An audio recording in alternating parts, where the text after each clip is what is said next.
नमस्कार मित्रांनो, मी शेळके वकील. माझ्या शेळके वकील चॅनलमध्ये तुमचं सहर्ष स्वागत आहे. मित्रांनो, आजच्या व्हिडिओमध्ये आपण फार महत्त्वाची गोष्ट आपण पाहणार आहोत. ज्यावेळी मेहरबान कोर्टामध्ये दिवाणी दावा दाखल केलेला असतो, त्यावेळी काही पक्षकारांना असे प्रश्न पडतात की दावा दाखल केल्यानंतर पुरावा कधी द्यायचा आणि कोणत्या पद्धतीनं पुरावा द्यायचे आणि पुराव्याचे प्रकार किती आहेत, अशा पद्धतीनं पक्षकारांना प्रश्न पडलेले आहेत. त्या संदर्भात दिवाणी दाव्यामध्ये वादीनं पुरावा कधी आणि कोणता दिला पाहिजे या संदर्भात आजच्या व्हिडिओमध्ये आपण पाहणार आहोत. मित्रांनो, ज्यावेळी मेहरबान कोर्टामध्ये आपण दावा दाखल करतो, दावा दाखल करत असताना महत्त्वाची गोष्ट आहे कोणत्या प्रकारचा दावा दाखल करत असतो हे प्रत्येक पक्षकाराला माहीत असतं आणि त्या पद्धतीनं पुरावे हे मेहरबान कोर्टामध्ये हजर करावयाचे असतात.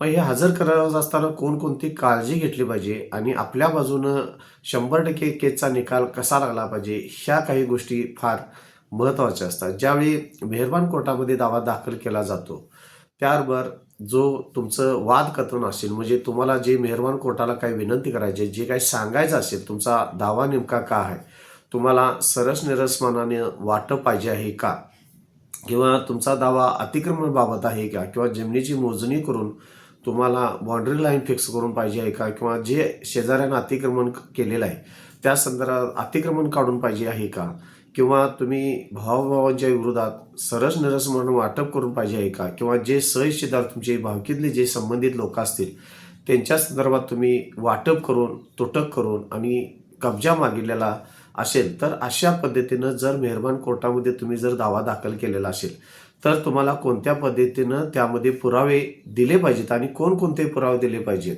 आणि कधी दिले पाहिजेत हे आजच्या व्हिडिओमध्ये आपण पाहतो. मित्रांनो, ज्यावेळी तुम्ही कोर्टामध्ये दावा दाखल करता त्यावेळी महत्त्वाची गोष्ट असते तुमचं वादकथन जे दिलेलं असतं, त्या वादकथनाबरोबर तुमचं जे कोण वकील असतील त्यांचं वकीलपत्र असतं, तुम्ही तुमचा पत्ता ॲड्रेस मोमो दिलेला असतो आणि त्याबरोबर महत्त्वाची गोष्ट म्हणजे तुम्हाला त्यामध्ये जर निशाण 5 म्हणजे जर मनाई मागायची असेल तर मनाईचा जे काय तुम्ही वादकथन असतं ते दिलेलं असतं आणि त्याबरोबर महत्त्वाची गोष्ट येते ती कागदपत्र जोडायची, जे तुमच्याकडे पुरावे असतात ते पुरावे मेहरबान कोर्टामध्ये तुम्हाला हजर करायचे असतात. समजा तुम्ही सरसनिरसपणाने कोर्टामध्ये जर वाटप करून जर मागितलेलं असेल, तुमच्याकडे जे काय 7-12 उतार आहेत किंवा 8 आहेत. आता 8 म्हणजे काय आणि 7-12 म्हणजे काय, थोडक्यात आपण पाहूया. 8 म्हणजे तुमची त्या गावामध्ये कोणकोणत्या ठिकाणी प्रॉपर्टी आहे त्याचा खाते उतारा एकत्र असणं, त्याला 8 म्हटलं जातं. जो 7-12 आहे त्या 7-12 मध्ये तुम्ही किती सहहिस्सेदार आहे आणि किंवा तुम्ही भाऊ किती आहे किंवा भावकीतील किती आहेत याचं जर तुम्हाला तुटक आणि वाटप जर करून पाहिजे असेल तर तो 7-12 मेहरबान कोर्टामध्ये हजर करणं गरजेचं आहे. त्याचबरोबर तुम्हाला जर शेजारच्या शेतकऱ्याने जर अतिक्रमण केलेलं असेल तर तुमचा उतारा आणि शेजारच्या शेतकऱ्याचा 7-12 उतारा, आणि जर काय तुम्ही मोजणी केलेलं असेल त्या मोजणीमध्ये खप्रत जे असेल की तुमचं किती त्या शेतकऱ्यानं अतिक्रमण केलेलं आहे त्याचं जे काय तुम्हाला कागदोपत्री जे पुरावा आहे तो मेहरबान कोर्टामध्ये तुम्ही हजर करणं गरजेचं आहे. हे सुरुवातीच्या काळी झालं. त्यानंतर महत्त्वाची गोष्ट आहे, तुम्ही ज्यावेळी दावा कोर्टामध्ये दाखल करता सदर दाव्याच्या ज्या प्रती आहेत त्या प्रतिवादीला जातात आणि प्रतिवादी जे काय आपलं म्हणणं असेल किंवा कैफियत असेल, त्यांना जे काय म्हणायचं असेल ते पुराव्यानिशी मेहरबान कोर्टात हजर करत असतात. एक झालं तुम्ही दावा दाखल केला, त्यानंतर महत्त्वाची गोष्ट आहे मेहरबान कोर्टाकडून समन्स गेलेत आणि प्रतिवादी कोर्टामध्ये हजर झालेत आणि त्यांनी कैफियत दिलेल्या आहे. त्यावेळी मेहरबान कोर्ट काय करतं, मुद्दे काढतं. आता मुद्दे म्हणजे काय, समजा तुम्ही आता जर वाटपाचा दावा दाखल केलेला असेल तर त्यामध्ये असा मुद्दा निघू शकतो की सदरची ही जी मिळकत आहे ती वादी वाडवडिलांची मिळकत आहे का हे सिद्ध करू शकतात का, अशा पद्धतीनं हा मुद्दा जर तुमचा वाटपाचा दावा असेल तर ह्यामध्ये निघू शकतो. त्यावेळी तुम्हाला महत्त्वाची गोष्ट आहे म्हणजे तुमचं जे काय तोंडी ॲफिडेव्हिट आहे, प्रतिज्ञापत्र आहे, ते सुरुवातीला तुम्हाला मेहरबान कोर्टामध्ये हजर करावं लागत असतं. पुराव्याचे 2 प्रकार मित्र असतात. एक पुरावा म्हणजे तुम्ही तोंडी पुरावा देऊ शकता आणि दुसरा पुरावा म्हणजे कागदोपत्री पुरावा देऊ शकता. आता यामध्ये ज्यावेळी मुद्दे निघले जातात त्यावेळी तुम्हाला पहिला तोंडी पुरावा तुमचा जो वादी असतो त्यानं तोंडी पुरावा देणे म्हणजेच ॲफिडेव्हिट घालून जे काय तुम्ही वादकथन केलं आहे, तुम्ही शपथपत्रावर तुम्ही ज्या काय घटना घडलेल्या आहेत ती तुम्ही शपथपत्र घालून तुमचा सुरुवातीचा जो तोंडी पुरावा आहे ते देणं गरजेचं आहे. त्या तोंडी पुराव्याला सबळ पाठबळ म्हणून तुम्ही त्याबरोबर जी काही कागदपत्र असतील ती कागदपत्र सुद्धा मेहरबान कोर्टामध्ये हजर करणं गरजेचं आहे. आता हे दोन प्रकारचे पुरावे झाले. एक तोंडी पुरावा तुम्ही देता आणि दुसरा कागदोपत्री पुरावा देता. हे मेहरबान कोर्टामध्ये हजर करणं गरजेचं आहे. समजा तुमचा वाटपाचा दावा असेल, तुम्ही तुमचा तोंडी पुरावा दिलेला आहे, कागदोपत्री पुरावा दिलेला आहे. तुम्हाला जर आणि जादा पुरावा द्यायचा असेल तर जे काही शेजारी शेतकरी असेल, दुसरा शेतकरी असेल जो वाटपाच्या संदर्भातला, त्याचा सुद्धा तुम्ही पुरावा वहिवाटी संदर्भात किंवा तुम्ही इतर कारणासाठी शेजारच्या एखाद्या शेतकऱ्याचा तुम्ही पुरावा यामध्ये देऊ शकत असता. महत्त्वाची गोष्ट होते, अशा पद्धतीनं बळकट येण्यासाठी जर तो पुरावा दिलेला असेल, त्यानंतर प्रतिवादीचे जे काही पुरावे असतील ते पुरावे देण्यावरती कामकाज हे चालत असतं, लिगल प्रोसिडिंग हे चालत असतं. त्यानंतर जे काय पुरावे प्रतिवादी देत असतो त्यानंतर महत्त्वाची गोष्ट आहे म्हणजे तुमचे जे काय पुरावे झाले असतील ते तुम्हाला पुष्टी द्यावी लागते की यापुढे कोणताही पुरावा देण्याचा नाही. त्यानंतर मग प्रतिवादी आपले पुरावे देत असतात आणि त्यांची पुष्टी झाल्यानंतर मग आर्ग्युमेंटला जात असतं.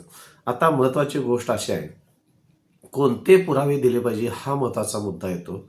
मित्रांनो, ज्यावेळी तुम्ही एखादा दावा दाखल करत असता, समजा तुम्ही वाटपाचा दावा दाखल केला असेल तर तुम्ही तुमच्या वडिलांचे असतील, वाडवडिलांचे असतील किंवा पंजोबाचे असतील, जे साधारण 1949 पासून तुमचे 7/12 असतील किंवा त्या संदर्भात डायऱ्या असतील किंवा त्या तुमच्या शेतीच्या संदर्भात काही कोर्ट केसेस झालेल्या असतील तिची कागदपत्र असतील किंवा तुम्ही जमीन खरेदी केली असेल तर जमिनीच्या खरेदीपत्र असतील किंवा अनेक काही त्या संदर्भात जर कागदपत्र जुनी असतील तर ते तुम्ही वाटपाच्या संदर्भात मेहरबान कोर्टामध्ये पुरावा म्हणून हजर करणं गरजेचं आहे. समजा तुम्ही अतिक्रमणाचा दावा तुम्ही दाखल केलेला असेल तर जे काय अतिक्रमण झालं असेल आणि तुमच्यामध्ये जे भूमी अभिलेख कार्यालयाकडून जर मोजणी झालेली असेल तर त्या मोजणी संदर्भात जी काही प्रत असेल किंवा शेजारी जे काय वहिवाटीदार जे शेजारचे असतात त्यांचं ॲफिडेव्हिट घालणं असेल, हे तुम्ही पुरावा हजर करणं गरजेचं आहे.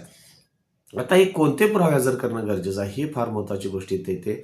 ज्यावेळी मेहरबान कोर्टाकडून जे मुद्दे काढले जातात ज्यावेळी मुद्दे काढले जातात, तुमचा दावा आणि प्रतिवादीची जी कैफियत आहे हे दोन्हींचं मिळून मेहरबान कोर्ट काय करते, जो वाद मुद्दा आहे म्हणजे कशासाठी हा तुम्ही मेहरबान कोर्टात आला त्याचे मुद्दे काढतात आणि ते मुद्दे तुम्ही काय करा, नकलेला अर्ज देऊन मुद्दे तुम्ही तुमच्याकडं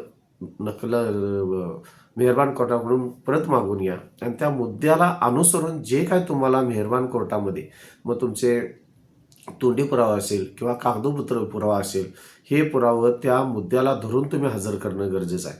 विनाकारण कोणतेही पुरावे ज्यामुळे तुम्हाला तुमच्या केसला धक्का लागेल अशा पद्धतीनं चुकीचे पुरावे तुम्ही मेहरबान कोर्टाकडे हजर करू नका. महत्त्वाची गोष्ट आहे, जे मेहरबान कोर्टानं मुद्दे काढलेले आहेत आणि ते मुद्दे सिद्ध होणार आहेत अशीच कागदपत्र तुम्ही मेहरबान कोर्टाकडे हजर करणं गरजेचं आहे.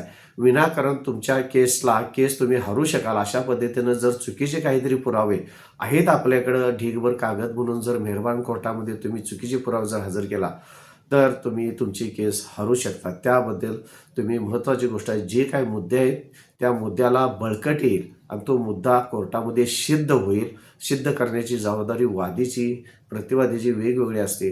त्यावेळी तुम्ही ते समजून घेतलं पाहिजे की कोणत्या मुद्द्याला कोणता पुरावा दिल्यानंतर तो मुद्दा मेहरबान कोर्टामध्ये सिद्ध होत असतो आणि असे मुद्दे जर मेहरबान कोर्टामध्ये सिद्ध झाले आणि आर्ग्युमेंट तुम्ही चांगल्या पद्धतीने जर केलं, तोंडी पुरावे चांगले दिलेत, साक्षीदार जर चांगले दिलेत, तरच तुम्हाला त्या मुद्द्याला अनुसरून जी काय कागदपत्र तोंडी किंवा लेखी पुरावे असतील हे जर दिलेसा तर चांगल्या पद्धतीनं तुमच्याकडं मेहरबान कोर्टामध्ये केस तुम्ही जिंकू शकता. अशा पद्धतीने जे काही पुरावे हजर करायचे आहेत ते मुद्द्याला अनुसरून तुम्ही कागदपत्र मेहरबान कोर्टामध्ये पुरावे हजर करणं गरजेचं आहे.